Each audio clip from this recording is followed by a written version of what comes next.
All right. So Rob Manfred yesterday released that Pete Rose has been taken off of the permanently ineligible list, along with Shoeless Joe and some others. And, you know, the explanation was it was a lifetime ban, and they're not living anymore. Okay. Talk about manipulating words. And I'm sorry. So I'm going to come down a little bit harsh on Manfred, who I actually like. But if I don't agree with you, I don't agree with you. Shoeless Joe Jackson's been dead since 1951. So he's been dead for a while. The lifetime ban stuff, that's been over for Shoeless Joe for, let's see, 49 plus 25 is 74 years. 74 years he's been dead. But now we're going to say, well, Pete Rose is now dead, so the lifetime ban is over. Nonsense. And I'm not being political here. This is all because Donald Trump, the president of the United States, met with Manfred and said that he was pardoning Pete Rose. Didn't say what he's pardoning him from. He can't pardon him from being banned in Major League Baseball. But obviously he put pressure on Manfred that he wants Pete Rose to be in the Hall of Fame. So Manfred capitulated, and I guess you have to. All these sports are capitulating to the president. And so he has unbanned Pete Rose. Let's forget about Shoeless Joe. This is about Pete Rose. And I've been saying this for years. So what this does, it doesn't get Pete Rose into the Hall of Fame. It gets him to be voted on by a Veterans Committee that the next time they actually vote would be late in 2027.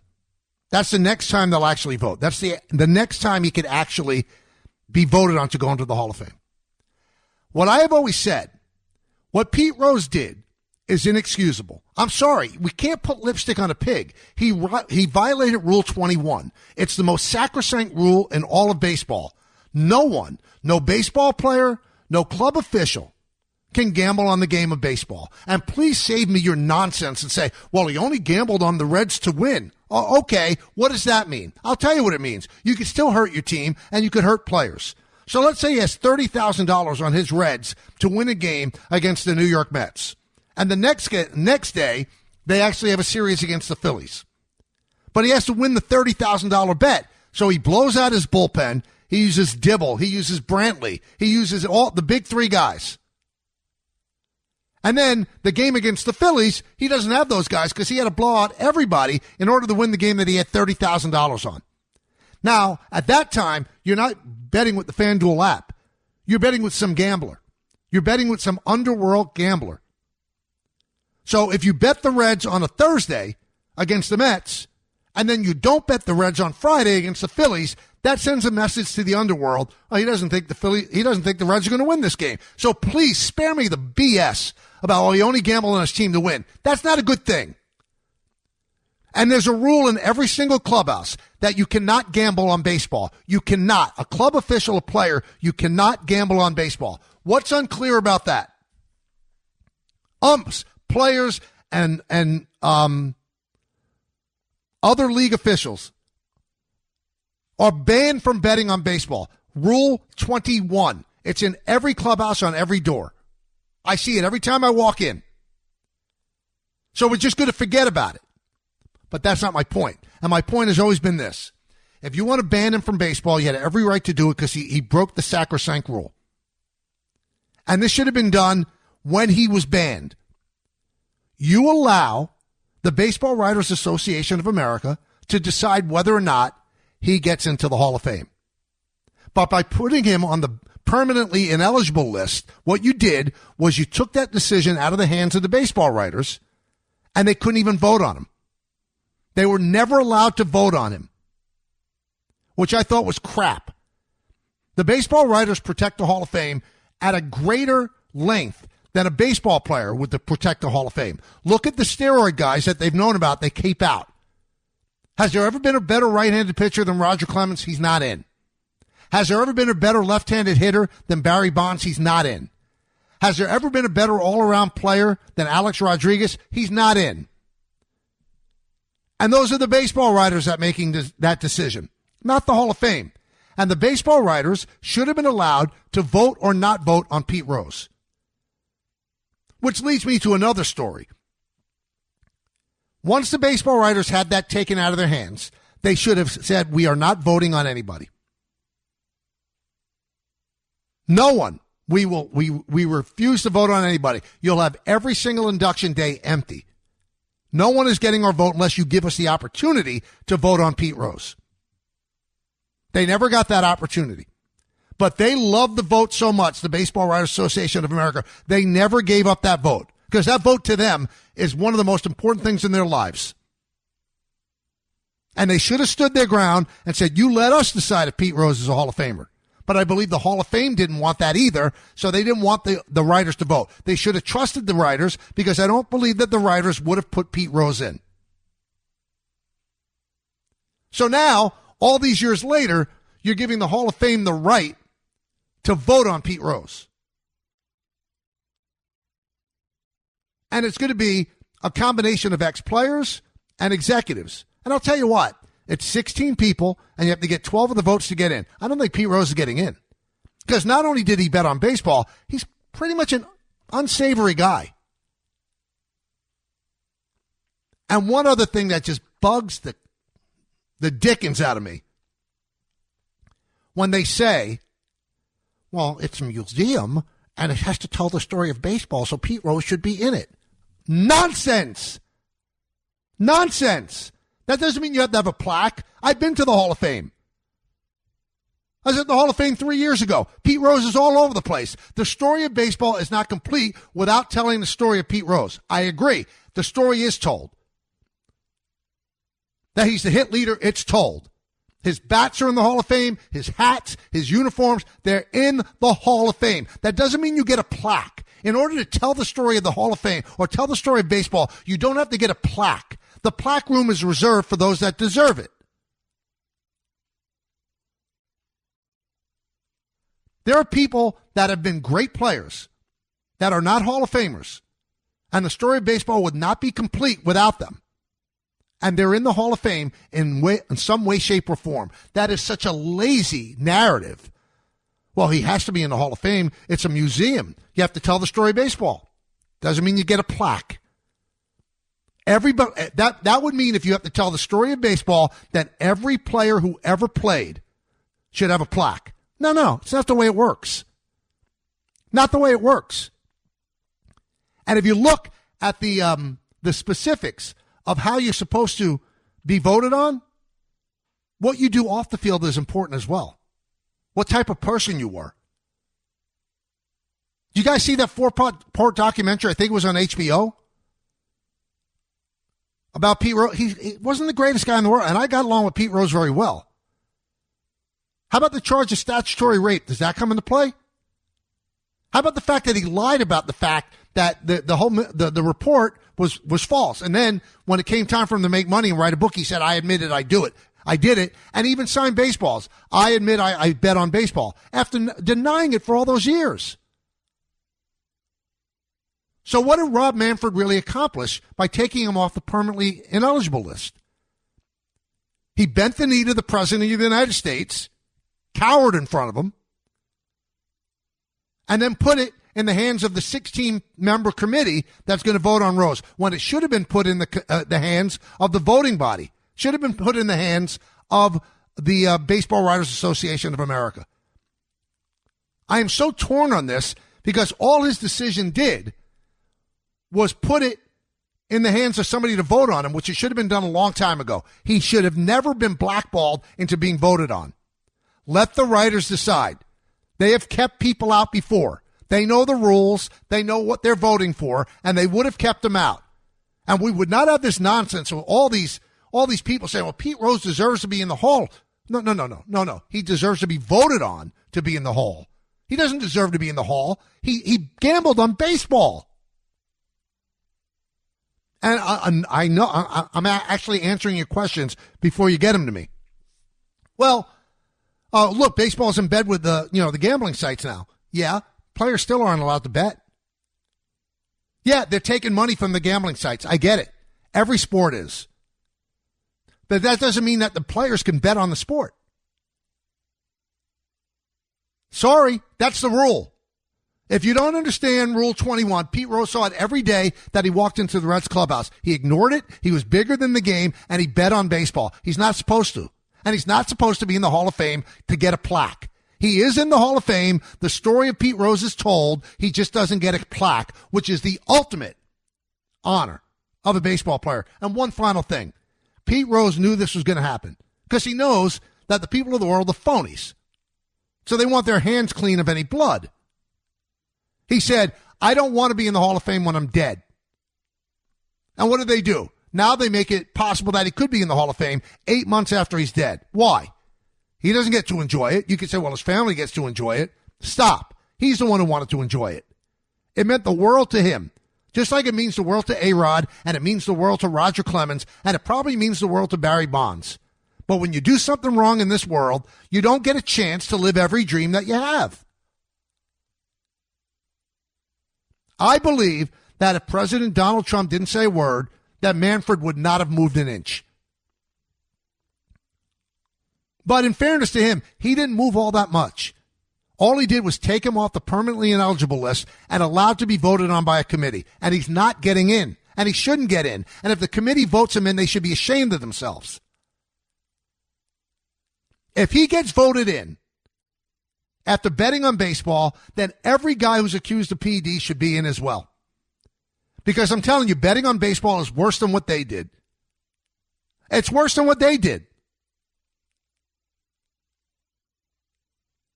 Because a lot of these guys that started with the PDs, there wasn't even a rule.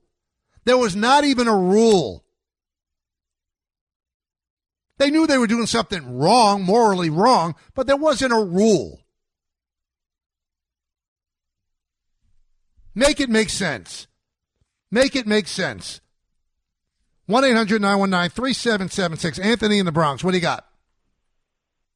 Hey, Mike, I agree with you totally. We got a convicted president, a felon, infiltrating or, putting his assessment on things in society. And here's a corrupt president doing this. Number two, baseball is there's a lot of hypocrisy, Mike, because those 100 names that's unsealed that failed the drug test, until those names is unsealed, then the whole thing is a bunch of hypocrisy. Big Papi, who failed the test, is in the Hall of Fame, and he failed the drug test. It's nothing but hypocrisy, and I do agree with you, Mike. There's got to be some moral standards. I grew up in the Pete Rose era. I told you before, Mike, I'm a lifelong Yankee fan. I watched the Big Red Machine. I enjoyed Pete Rose, one of the greatest players, not the greatest, but one of the greatest players I ever seen. But his moral conduct, he disobeyed the rules and regulations of society, and Mr. Donald Trump doesn't understand that because he did the same thing in another area, and he's the president of the United States. Well, so it's all hypocrisy, Mike. One thing, and I thank you for the phone call. I understand how passionate you are about it. I'm not going to turn this political. I'm not going to turn this into a referendum or a narrative about our president. This is what Donald Trump wanted. And you know what? The people that run sports leagues, if they don't agree with what the president asked for, they should say, no, we can't do that. But everybody is bending the knee to him. I get it. He's the most powerful man on earth. But this is not a referendum on what he did or didn't do. He's not in jail. And he got voted on by the people to be the president of the United States. That's it. End of story. But just because he put pressure on Rob Manfred, I don't know, to this day, I don't know what he pardoned Pete Rose of. What did he pardon him of? He gambled on baseball. You could say you pardon him, but that's the worst thing that you could do in sports. Once you question the integrity of an outcome, you've ruined the sport. And I just explained to you, don't come at me while he only bet on them to win. That still hurts. It hurts his team and it hurts players. That's a ridiculous argument. And the other ridiculous argument that I hate, and I'll keep repeating it, is when people lean on, well, this is a museum. You have to tell the story of baseball, so he has to be in. He doesn't have to have a plaque. He doesn't have to have a plaque. Michael in Michigan. Michael. Hey, Mike, thanks for taking my call. Love the show. It. Been a long-time listener. Haven't called since you're solo, but love what you're doing. Thanks. Quick note on this. I definitely agree with you. the whole idea that, oh, well, the league's making all this money off of betting, so big deal. Well, in the NBA, who's making a lot of money off betting, they just banned Jonte Porter for life for, doing what he did. And he's some nondescript player that most people probably didn't even know about. They mostly know about him because his brother's a star in the Nuggets. And so you have somebody like Pete Rose, who is the hit king, Hall of Fame stats, doing something like this as a manager. How could he not be held accountable? And it's like saying, well, they sell alcohol in ballparks, and so should players be able to get drunk while they're playing games? I mean, there's conduct policies around stuff. Just because the league does certain things doesn't mean that players can just have at it. You know the rules. You got to be held accountable. And if we lose that, you start losing the essence of the truth of our history. And not to get political, but if people in power can just decide retroactively what's acceptable and what's not, then, when the next president comes in and they don't like Pete Rose, do they revoke it again? I mean, when does it stop? So, appreciate you taking my call. You bring up great points. And again, I don't want to get political because then it leads you down a road that's dangerous. But if I ruled the world, I'm sorry. And we've seen an abuse of it from every single president of the United States. There will be no pardons. Sorry. No, you can't just pardon your friends. We saw it. Obama did it. We saw it. Biden did it to his own family member. We see it with Trump. We've seen it throughout the history. Why should the president's not a king? You can't decide whether or not somebody's guilty or not. Just pardon them so they don't have to serve time anymore. If they've already been duly found guilty by a jury of your peers, sorry, pardons would be out. Out. They should not exist. No man or woman should have that kind of power to just erase justice. Sorry, I don't believe it. And every single president that we've seen abuses it. Why does a president have the right to just completely obliterate what a jury said? Oh, you're no longer guilty. You're out of jail. You don't have to serve time anymore. I pardon you. No. That's like a wave of the hand of a king. It doesn't work. Doesn't work. And President Trump does not have a right to pardon Pete Rose and put him in the Hall of Fame. Again, he has not said what he's pardoning him for. All these blanket pardons, I don't get it. I don't get it. Did we elect presidents in order for them to just be God? For Obama to pardon who he wants, to Biden to pardon who he wants. No.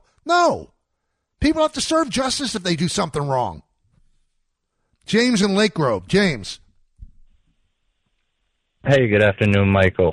So my point, I think, is that time kind of heals all wounds. What I'm thinking is that this is more of the generation now really doesn't know the Pete Rose story. My question to you is, with Fernando Tatis Jr. testing positive for steroids way, way earlier in his career, do you think that's something that's going to be lessened if he does end up having a Hall of Fame career where they end up voting on it? Thanks for that. It's a good question, James. I don't think he'll get in. Because if I was voting, I would only not vote on somebody who failed the test or was suspended. I would not have a problem voting for someone who, circumstantial evidence would lead you to believe that they did PEDs. What's the proof on Clemens? He fought every step of the way. Tell me the proof on Bonds. He fought every step of the way. I need proof. Manny Ramirez would not be in because he failed 2 tests. If you fail the test, you don't get in because that means you purposely broke the rules. And that's the thing with Pete Rose with me. He purposely broke the rules. He knew exactly what he was doing, that he was not allowed to do it. And he still did it because he had a hubris about him. That's the way he played the game. That's what made him great. And that's also his ultimate downfall. He didn't think rules applied to him in anything. Joe in the Bronx. Joe. What's going on, Mike? How's everyone? Hey, Joe. Just wanted to talk about the league being inconsistent on, what they kind of look at and what they don't, like Shohei. I think if it was a smaller player, that whole situation, I think they would have taken it a little more seriously. Obviously, with the gambling thing and all that, I think they would have taken it a little more seriously. So you're saying the popularity of players dictate what they do? 100%. I don't think it applies with Pete Rose, obviously, because he's one of the more popular players ever. But with Shohei, let's say it was no random player that no one ever heard of. I think they would have. Joe, I can't say that you're wrong, okay? But I can say the FBI investigated Shohei, and they didn't find anything. They didn't find anything that connected him. Secondly, Alex Rodriguez was one of the most popular players in baseball. Baseball hunted him down to bring him down. His popularity didn't save him. Right, but Alex was never really loved like Shohei was. I get it. No, that's a good point. Pete Rose was loved, though. Right. And I'm not saying you're wrong. Like, they brought up the player that got suspended from the Raptors. I wonder if it was a big-time NBA player. Would the NBA go all in to bring down player A, who might be the most popular player in the world, or player B? We'll never know the answer to that. I mean, people believe in conspiracy theories. There are people out there right now listening to this show believing that the NBA fixed the lottery in order for Dallas to win the number one pick because they say that the NBA wanted Dallas to trade Luka to the Lakers, and they said that they would take care of them later. Can you imagine a league doing that? Can you imagine what would happen if it ever got found out? Conspiracy theories to me don't work because in order to keep something quiet, you know how many people you have to keep quiet? How is it possible that you can keep everybody quiet? Like the frozen envelope. How do we know? Has anybody ever come out and said, yeah, we froze the Knicks envelope so that, he could pick that envelope and they could get Patrick Ewing? Of all the people who had to be involved, the people who had to freeze the envelope, the people who had to put the envelope in the bin, the guy who had to reach into the bin, which was David Stern, all of them kept their mouth shut right through their death. That's why I'm not a big conspiracy theorist. I'm not a big conspiracy theorist. Let's go to Steve in Staten Island. Steve. Hey, Michael. It's Steve from Middle Village, but that's fine. I'm sorry. What's up? No, don't worry about it. About the Pete Rose thing. I'm very contorted about this because when he bet on baseball, when it first came out in the 80s, I said, no, he shouldn't be in. But he was a great player. When betting became legal, then I said, what the hell? The owners are getting money from betting. Let him go in. The point you made, and I've been driving around in the rain. I just came in, and I'm happy I was able to get on. The point that you made that it's a museum and that you have to it's the history of it, and they should be in. You made a perfect point. Pete Rose is already in. I'm not sure about Shoeless Joe Jackson. If they have anything about him in there, they should have some of his records beforehand. Also, Shoeless Joe Jackson was illiterate, basically. Yep. The one other thing I want to point out, and then I'll shut up, is Roger Maris. They always said he should be in the Hall of Fame. And when I went to the Hall of Fame in the late 1970s, his bat, and I think his helmet or something else of his, when he hit the 61st home run, he's in the Hall of Fame. Maybe he deserves a plaque. He was a fine player with the Yankees. Close enough. But I mean, I agree with your point, but this whole thing about betting has convoluted everything. Yeah, but still, even though betting is legal, Steve, and I thank you for the phone call, it's not legal for players to bet. Is it hypocritical? No, it's not hypocritical. So you can bet on a game, but a player can't bet on a game. It's a very clear line. They didn't legalize gambling for players. They've legalized gambling. They have not allowed players to bet on their teams. They have inside information. They can impact the outcome of a game. How is that even an argument? Just because betting is legal does not mean that what Pete Rose did is now right. It's not. You take your favorite player. Let's say it's Ellie De La Cruz. He can't bet on baseball. He'd be banned from the game. But you can bet on baseball. Ellie De La Cruz can't. Sorry. If you want to be a baseball player, you want to be an umpire, you want to work in a baseball front office, you can't bet on baseball. That's the rule to this day. Pete Rose broke the rule. They had every right to knock him out of baseball. They didn't have a right, though, to take the vote away from the baseball writers. That they didn't have a right to do. That's where they are shameful.